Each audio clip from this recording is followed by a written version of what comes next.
This morning's ice storm did delay Ron Gardenhire's flight from Florida by about 5 hours, but the Tigers manager was able to arrive in Toledo in time for tonight's gathering of the flock. Now, his former player, Doug Minkiewicz, now in his second season as Mud Hens manager, has yet to make an appearance at the flock, something that hasn't escaped the attention of Gardenhire. You know, this is my second year managing the Detroit Tigers, and I've come to Toledo 2 years, and the manager hasn't showed up yet for this event. So I'm going to kill him in spring training, I can tell you that right now. He's fishing, you know that, right? He's got some kind of excuse, but he's fishing in Florida. 2018, we started off really hot, hit a skid, and then tried to battle back the rest of the way, fought through some injuries. We got a good group of guys that love each other and love to win, so we'll see what happens. We're not signing Bryce Harper, or we're not signing Manny Machado, but you know, we have a group of guys that are going to have we're going to have so much fun together.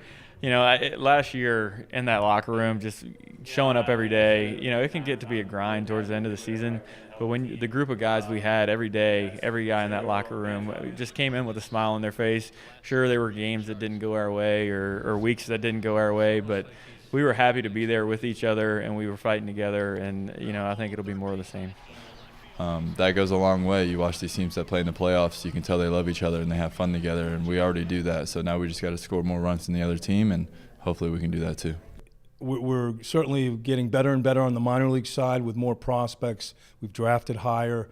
You know, some of the people out there that rate the minor leagues have put us in a much higher level than years past.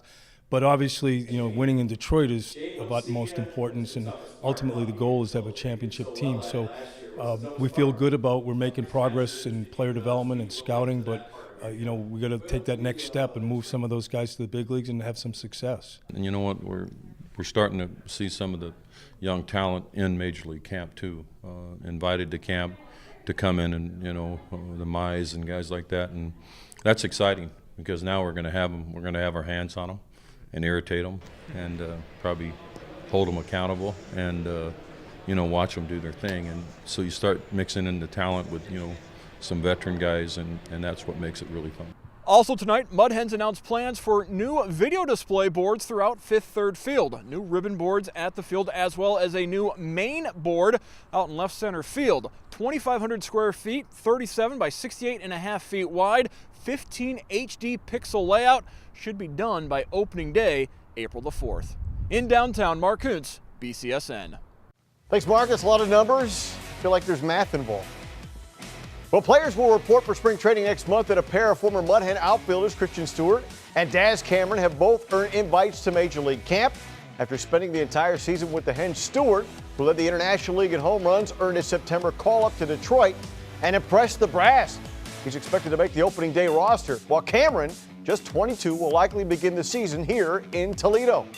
Oh, absolutely. I mean, from what we saw in spring training, a few times that they let him bring us over, we'd bring him over, but they didn't really like it bringing him over. But he can really play. He's a tools guy. He's got it all, and this kid can really do some things. And now it's just about getting the experience and playing. And you know, I'm looking the same thing at Stewart.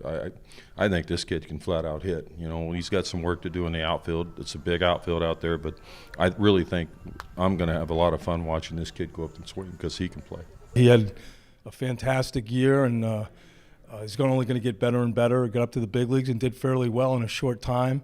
He's a great young man and a hard worker, and you know, he can hit. He's got some power with that bat, so I think people in Detroit are going to really see some good things from him in the future.